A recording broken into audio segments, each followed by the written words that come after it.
আমি মাধ্যমিক ও উচ্চশিক্ষা অধিদপ্তরের মহাপরিচালকের দায়িত্বে আছি। যেহেতু এই ক্যাডারটি বাংলাদেশের সর্ববৃহৎ ক্যাডার এবং আমার বিশ্বাস যে বাংলাদেশের প্রতিটি পরিবার এই সঙ্গে সম্পৃক্ত, এই কারণে যে প্রত্যেকটি পরিবারের শিক্ষার্থী কোনো না কোনোভাবে আমাদের এই মাউসিবা শিক্ষা মন্ত্রণালয়ের সাথে জড়িত।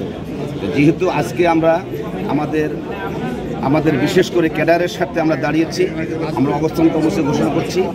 আমাদের দাবি দেওয়াগুলো যেগুলো ন্যায় সঙ্গত এবং যুক্তিসঙ্গত, সেগুলো আমি আমার ক্যাডারের সবার সঙ্গে আমি সংগতি প্রকাশ করছি এবং আমার বিশ্বাস যে আমাদের বর্তমান যে সাম্যতার সরকার এবং আমাদের সংস্কারের সরকার এই কাজগুলো করবে, এই বলে আমি আমার বক্তব্য শেষ করছি। সবাইকে ধন্যবাদ।